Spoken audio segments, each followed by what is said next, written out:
talking to Dwayne Hicks, the University of Detroit Mercy's head women's lacrosse coach, and we're checking in again for our weekly conversation. Tough loss this past Saturday with Robert Morris, 18-10. Let's start with the good and the bad.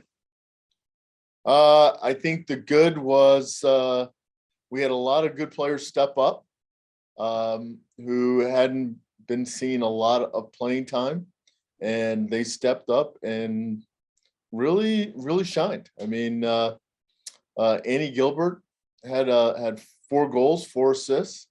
You know, that was awesome for her. Alyssa Jarvis stepped in with her first hat trick. You know, freshman with the hat trick, and I like I said, I think the girls did well and played well. We did the best we could, and I was very proud of them. For a 2-7 season at this point, Dwayne, what's a success for you at the end of the season? Success is being in the MAC playoffs. Okay. They say, well, you know, do I think we can win the MAC championship? Absolutely. But right now the focus is, I hate to be cliche about it, but it's the next game. And we got to get 3 wins so that we're one of the 4 teams in the playoffs. If you get to the playoffs, then anything can happen. But you got to take it one step at a time. You got to get to the playoffs. And right now we got to have 3 wins. And so that's what these next 2 weeks are all about, is getting those 3 wins under your belt. And then, okay, let's see what we can do after that. NCAA Division I basketball and football coaches are usually held to their job security based on winning and losing a lot of times, because that's just what the alumni expect. It's not so much at the lower levels. I don't mean lower levels, but sports that don't have the profile that football and basketball have. Right. Does record matter at your level? I think it matters. I think number one, it just matters just personally, but it also matters. What also matters is the success of your kids. You know, we're going to graduate all of our kids, and they're going to go out and do incredible things. So yeah, you want to win, but you got to win off the field as well. So, and I think we're really good at that. And that is a focus of our school. The unfortunate part of not measuring the intangibles, which is, I guess, the question I'm kind of following up with. It's the intangibles that make the difference. Where are they 5 years from now? Yeah. I mean, our girls 5 years from now are doing really well. Doctors, lawyers, dentists, and, you know, in the C-suite at a lot of companies here in Detroit, and especially automotive. So, yeah, I mean, we're winning games. And as you said before, we play a lot of tough teams out of conference so that we can get ready for the in-conference games. And now we're here. I told them this morning at practice, now is the time for you to really decide what you want. And it's gonna happen in the next 2 weeks. Why do you practice in the morning? Because all of our girls have classes during the day. Okay. And we cannot miss class. So we have to practice from 6 to 8:30 in the morning. Okay. Dumb question. Is practice that early any different than it would be sort of a traditional 3 o'clock or even a little bit later? I think it is. It's, you know, practicing at 3 o'clock in the afternoon, you're awake, you're probably at your peak. In the morning, it takes you, I mean, some of our girls are getting up at 4:30 in the morning to get to practice, which means you got to go to bed at 8 o'clock at night. That's a very tough schedule. You throw in the typical college all-nighters that you got to pull to get all the work done. It's a tough schedule, but like I said, our girls do it, and okay, it's the only time when we can all be there and we can all get in the work. All right, now the MAC, because it's closer in terms of proximity and geography within the league, you guys have got back to sort of a Wednesday, Saturday schedule, a couple of days a game a week that during the last, say, 2 or 3 weeks, and it's going to continue. Yes. You play Akron this coming Wednesday and then entertain Central Michigan on Saturday. A little different with the ASUN on the men's side because the travel is so much different to Florida and all the way to Utah. Right. Did you rather play once a week or is two games a week is not an issue? 2 weeks, 2 games a week is not an issue. Okay. Actually, I mean, at this point, you're conditioned. You're not learning anything new. You're basically just tweaking your game and sharpening the sword. So it's just a matter of now getting your body acclimated to playing twice a week, figuring out your schedule. You have a tendency now. Again, it's college, so there's a lot of classes, final projects, this going on. We're coming into the finals, so focus is really, really important. But Wednesday, Saturday, that's not really a problem. No, I mean, we're going to be in Akron. Akron's about a 3-hour drive, so it's so close. We don't stay over. There's no hotels. Do they play in their soccer field or do they play in the stadium? Play in the stadium. Okay. So that heck of a nice stadium for And they have a very nice stadium. It's going to be and it's going to be a really good game. It always is. I think last year was a 3-goal difference, and the year before that, again, we played them twice last year, so it came down to one game was 1 goal, the other game was 3 goals, and the year before that was double overtime. So we always have a good game with Akron. Okay. Central Michigan coming up. Yeah, that's got to be a highlight of the schedule for you, especially playing them at home. Yeah, I mean, that's going to be senior night as well. So again, we know them, they know us. The first game was 13-8.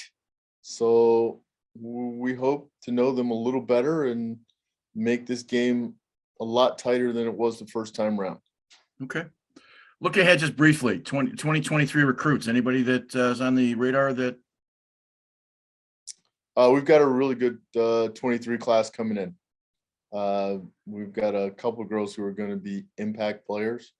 I think Erin Bulbatine is going to really be an impact player in the MAC next year. So looking forward to having her come in. Where's she from? She's from Florida. Okay. Orlando area.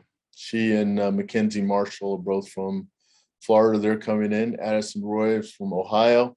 She's another really good player. And Brienne Nedwick is from here in local Michigan girl. So she's coming in from up near Lansing. You really can't play in the MAC without a national roster, can you? No, you can't play Division I without a national roster. Yeah. You can't. Just you got to bring in girls who are really going to be competitors. What part of your budget constitutes recruiting travel? What do you mean by that?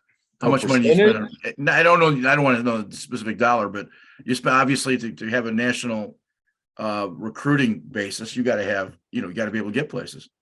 You gotta. So from 2 weeks after the season, you're recruiting. I'm recruiting every week. If someone said, "Hey, what'd you do on Easter?" I was recruiting. You make the calls, you do the texts, you do everything you got to do to make sure you're on top of the recruiting. Does the portal come into play at all for you? Absolutely. So there are lots of girls who are playing D3, D2, who would like their shot at playing D1. So I would certainly invite them to, hey, you want to play big time? If you're a D3 player and you think you have the talent and you're, let's say, an All-American or you've been playing D3, but hey, what's it like to play D1? This would be a good leap for those girls. On the men's side, there have been a number of Division III guys that are now playing on Division I programs, including high-profile programs that have had a pretty good impact on those programs. Oh, absolutely. I mean, if you're in high school and you got skipped over, or you're in high school and you were just average size, and all of a sudden you went to college and you grew 5 inches and put on 40 pounds, there's a good chance you could be a Division I player. Those are the people that I would invite here in a second. Charles Barkley had the great comment that he was 5'10" as a sophomore and didn't make the varsity, but he grew up as a point guard. And between his sophomore and junior years, he grew to be 6'5" and about 235. And because he grew up as a point guard, he has dribbling skills. And big guys typically don't have dribbling skills. So he said it set him apart because he could dribble in traffic, and it's one of the reasons he got to college. Yeah. So those are all kind of those stories as guys mature and get stronger and get bigger. Well, some like I believe it was David Robinson grew Yeah. 12 inches Right. in a year. That's crazy. He went to like I said, transfer portal. I'm looking. okay. Absolutely. David Robinson went to the Naval Academy to be to be a jet fighter pilot. And about halfway through that sophomore year, the limit is 6'4", and he'd grown 4 or 5 inches between those 2 years, and he had to change his major because he was too big for the cockpit. And then he decided he wanted to be in submarines. Yeah. And they kicked him out of submarines. Yeah. So Poor guy. He had a pretty good basketball career, and obviously great. He did all right for himself. Yeah, he did. He did okay. Yeah. All right. Well, listen. Best of luck at Akron this coming Wednesday, and hopefully Saturday is another great day with Central Michigan. We're going to catch up with Amelia Ward, I think, today, and maybe get some insight to her game when they're coming down to visit you. So best of luck this week. All right. Appreciate it, Greg. Welcome back. We're talking to Amelia Ward, head coach at Central Michigan University women's lacrosse team, and they're going to match up with the University of Detroit here coming up on Wednesday. Amelia, you're got a 2-6 program going, and you're kind of playing a pretty tough schedule. You played Notre Dame, you played California. We're Central right now, and this is the start of the league, if I'm not mistaken, correct? Yeah, this is the conference opener, I think, for us. So we played, at 2-6, we lost to, obviously Notre Dame, Michigan, Towson, and Towson was just out of the top 25. When we played there, a really good Cincinnati team and, a Marquette team that, now is 9-1, and stuff. So I think for us, we feel like we're as battle tested as we've probably ever been going into MAC play. And now it's kind of a matter of us using all those lessons in all of those games and showing, we were competitive in all of those games, some for 4 quarters, some for, 2 to 3 quarters, and stuff like that. And showing that, okay, that's our standard. That's our pace. That's, what we want to bring into MAC play, and now bringing that, every single game in and out. You are a goaltending defensive coach. At least that's been your other stops with Marquette, Michigan, Northern Michigan University. My question is, what could we expect from the Chippewas? Yeah, so I am actually now running the offense here, as well as working with the goalies, and stuff, and doing some of the draw work. And then our graduate assistant she was a defender here. So she, kind of, worked with me all fall with the defense. And then this spring, she's kind of, taken the reins on that, and stuff. So I think the biggest thing to expect from us is we're fast, physical, really look to share the ball a lot, and stuff. I think our trademark this season has been our defense and our goalies in terms of consistency piece. We're going to be hard to play against for 60 minutes. And then I think our offense is really starting to get its chemistry and figure out kind of its identity, and stuff out there. We've got some kids in new roles, on the offensive end. So just kind of working through some of that as well. Any level of play is dependent upon referees, what they'll let you get away with. But talking with Dwayne Hicks yesterday, we talked a little bit about sort of the regional aspect of women's lacrosse and the physicality. Men's across the country, it's pretty consistent because, again, you've got sticks and helmets and you can hit people. You play out east, it's a lot more rugged than playing out in the Midwest. You have a national roster. There are only 3 young ladies on your team from Michigan. So my question is the MAC Eastern-like in terms of the way they play the physicality? Like you said earlier, it's a physical, fast game. And do you approach that? Do you approach it that way? Yeah, 100%. And I think, I think we've lucked out in terms of the level of officials we've at least gotten on our games so far this season. and at least who are doing, a lot of our home games for the MAC. I think that's dependent on it as the experience level of the officials, and stuff, what their comfort level is of, kind of towing that line a little bit of allowing that physical play while still keeping it, the safety factor going. So for us, we coach, and I think, that's always been a staple for me anywhere is we're going to be physical defensively. It's going to be clean. I think we're, in the bottom 5 in the country in terms of, our top 5 in the country of least fouls per game. So it's not in a, kind of cross-checking or dirty way or anything like that. We just, really want to be physical in that 8-meter space and make your life really difficult. I asked the question because I think a long time, maybe the last 5 years, it's changed quite a bit, but there was always a sort of an impetus to slow down the bigger, stronger, faster young lady. Now we're kind of equaling the playing field so that big, fast, and strong should win in every sport. And that's 100%. now starting to come true in women's lacrosse. I don't mean, when I say physicality, I certainly don't mean mean. I just mean bigger, stronger, and faster. And I think that's something Yeah, that you have to and look at. I think the game is evolving. I think it took, both the coaches as well as the officials a couple years in terms of the changeover with the rules, with the changeover in the athletes that are now playing our sport, that they're bigger, faster, and stronger than, definitely from when I first started coaching, let alone when I played, especially here in Michigan. Just the level of athlete coming into the sport now, like we have to allow them that grace and kind of go out and be able to show it. And I think, the product of our sport right now is it's at its like minimum. I think in the next 2 years, it's just going to be insane where the level of athlete goes. There's a lot of parity in the MAC. I think there's a lot of equal teams, even though a lot of the programs coming into league play have losing records. You would the same example, like yourself. I think there's a lot of parity. Do the folks in Michigan that play high school lacrosse realize how good the MAC is in terms of playing? I think that's what we're starting to get out there more. I think the big piece is, programs like ours, like the Robert Morrises, even Youngstown and Kent, who can get those marquee games on their schedule. And stuff against the Northwesterns, against the Michigans, against the Notre Dames, those Midwest teams that all those kids know. And stuff, I think that's the important piece, is just getting it out there so they can see our athletes. And stuff, and even, you have Eastern coming into the mix, and right out of the gate, they're playing, they're playing Michigan, they're playing Xavier, they're playing, they're playing programs that at least, everybody knows. Marquette's playing them as well. And stuff. So I think that just helps the conference overall, that now everybody's getting higher quality non-conference games on their schedule, which is just going to help, kind of just that attention on the conference that it deserves, because there's some really, really good athletes in our conference and really good players that deserve, that national recognition. And that's until we play those teams, they're not going to get seen.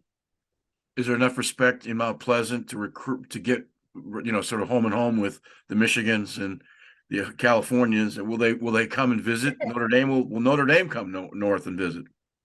Michigan for sure. So generally, they came here last year actually, and stuff. So generally we have a home and home with them, as long as it works on both of ours. Sometimes it makes sense for us actually to go there with our scheduling. Marquette will always come. Notre Dame, we're working on it with them, and stuff, but we have, on next year's schedule, we have some really good programs coming to play us. I think it's helpful now with Eastern adding as well. It gives another program, and then, with my ties with Michigan, and stuff, we're able to actually pick up some teams that are coming in to play them, that now, they're tagging on and playing us. Now they know, we can kind of give them a good quality game, and it's close enough to be able to fly in and out of here. You're a really smart coach, and I've only asked this once or twice in the last 3 or 4 months of the show.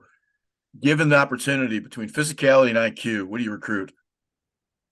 Oh, that's a tough one. I think it depends on position. I think defensively, you definitely want a kid who's not afraid to be physical and stuff. You still need that IQ piece though at this level. There's so much, scouting that goes into the defensive side of the ball, and stuff. So I think, and offensively for me, IQ is huge. So with the amount of 2-man game, in that aspect coming in, like they've got to have a head on their shoulders, or else they're just going to kind of struggle.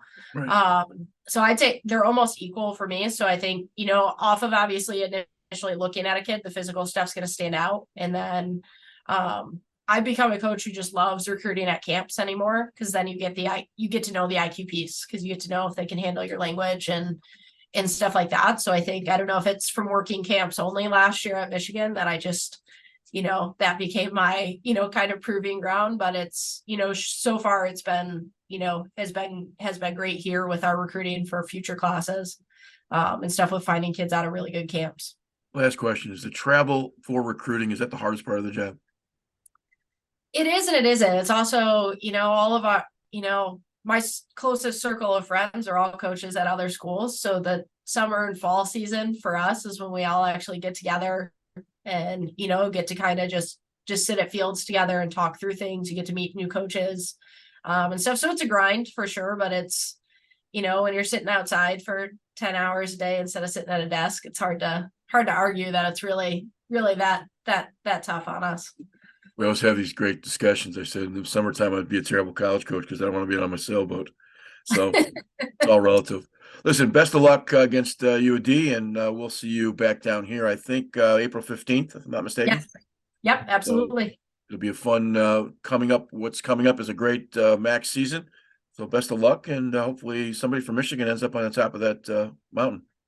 Awesome. Thank you so much.